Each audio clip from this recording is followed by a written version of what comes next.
Sometimes when you're trying to explain a topic in its full depth, you begin with some simplifications that are not 100% accurate, and then as comprehension builds, you go back later and re-explore the topic with the simplifications removed. In this chapter, we'll re-examine the terms pulling spokes and pushing spokes, as well as tension and compression as they apply to spokes. We will look at why and how spoke tension changes in the load-bearing zone, and consider that a useful metaphor is pulling and pushing spokes, but then realize that all spokes are pulling spokes and there are no pushing spokes, and then illustrate that with a few experiments. Going back to this graphic here, the wheel on the left, the wagon wheel, when the spoke is in the load-bearing zone, the spoke clearly is under compression. But even though we refer to the similar spoke in the bicycle wheel as being under compression as it goes through the load-bearing zone, that is not really correct. And I want to take a second to really nail that discussion and clarify exactly what's happening. We'll start with a rim. This part of the rim is where the spoke bed is, and out here is the outer wall. There are holes in the outer wall that allow the nipples to be placed through the rim, and the nipples come out through the holes here. Here are the nipples. Note that the nipples are flush with the inside of the spoke bed. We finish up the wheel and put some tension on the spokes, and the wheel is now fully built, fully tensioned, but currently unloaded. And now we put a load on the wheel. The rim is pushed upward at the bottom, and that causes the tension on the spoke in the load-bearing zone to decrease.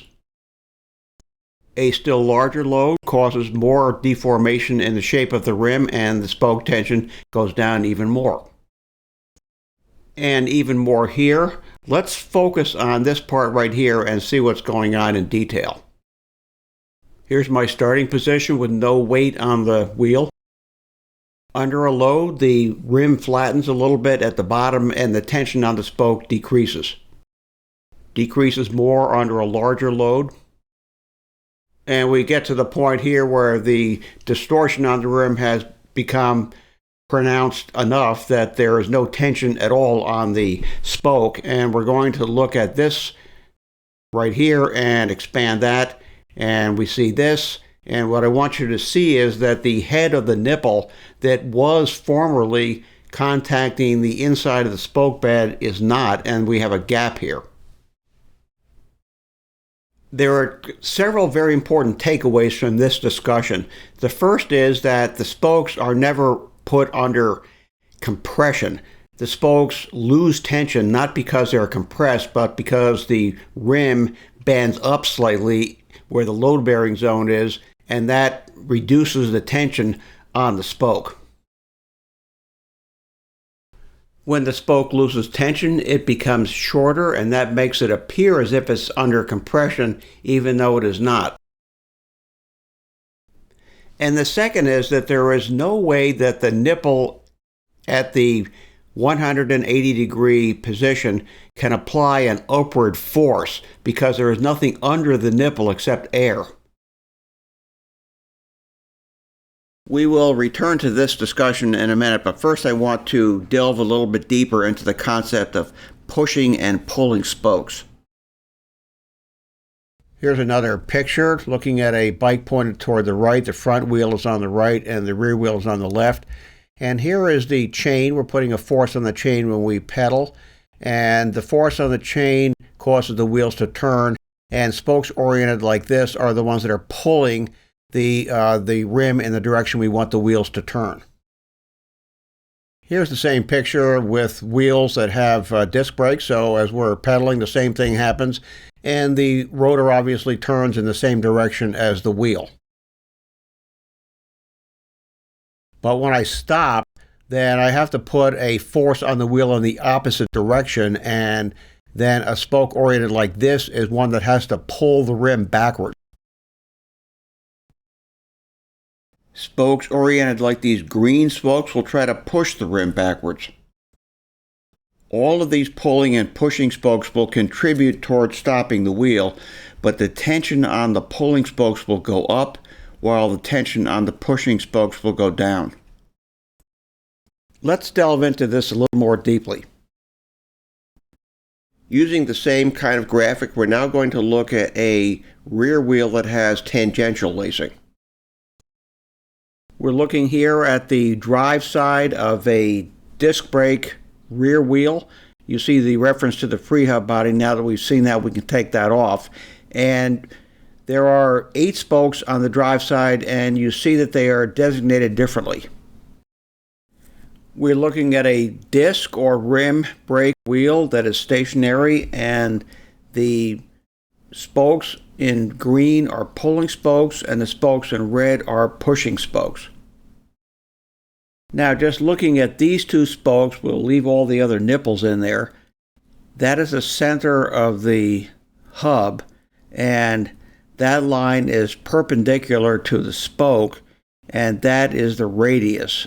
With respect to the red spoke, that is perpendicular to the spoke, and that is the radius. And now we're going to zero in on just this section right here. To avoid the math getting too complicated in this discussion here, we're going to make an assumption that both the red spokes and the green spokes are perfectly tangential to the whole flange circle. I have 2 right triangles here and here. This vector represents the tension on the so-called pushing spoke, and this is the horizontal component, which I can also show here. With respect to the pulling spoke, this is the tension vector on the spoke. This is the horizontal component, and I can show that horizontal component here also. For these 2 spokes, the forces that would cause the rim to rotate either clockwise or counterclockwise cancel out. For this wheel here, which could be either a disc brake wheel or a rim brake wheel, all the tension is the same as indicated by the size of the capital letters T. Here's the same wheel showing tension vectors for the spokes. The green spokes here have a horizontal component like this, and those want to pull the rim clockwise. The red spokes have horizontal components in the opposite direction and want to pull the rim counterclockwise. Let's imagine we can bolt this hub to something so that the hub can't move, and then suddenly the red spokes disappear, and so does the horizontal component of the tension vector, and that will cause my turning force to the left to disappear, and now there's nothing to offset the tendency of the wheel to rotate clockwise. On the other hand, if I once again bolt down the hub, and this time the green spokes disappear along with their turning moments, and this disappears also, and now the rim is going to want to rotate counterclockwise. The wheel here is in static equilibrium, and all of the forces cancel out. Now it's clear that if you look at the graphic, all of the spokes are pulling. There is no such thing as a pushing spoke in a bicycle wheel. We use the term pulling and pushing to differentiate the roles that the spokes play, but they really are all pulling. It's easy to conceive of spokes as pulling, but in order for a spoke to be able to push, there has to be something to push against, and there's nothing on the other side of the nipples except air. If I have a wheel that is rolling along at constant speed, I have the same situation, equality of the tension and the turning forces, with the exception that as each spoke, either a red spoke or a green spoke, goes through the load-bearing zone, it experiences a temporary loss of some spoke tension. Let's see what happens to our wheel when we put it in a bicycle and try to accelerate.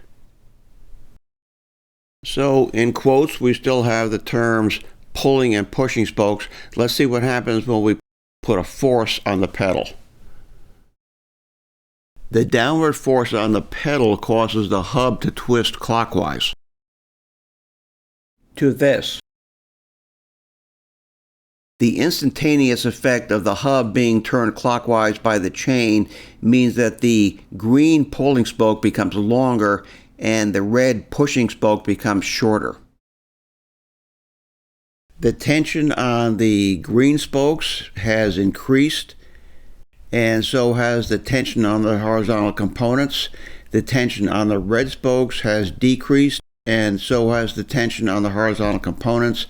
The turning forces to the right are much greater than the turning forces to the left, and the wheel turns clockwise.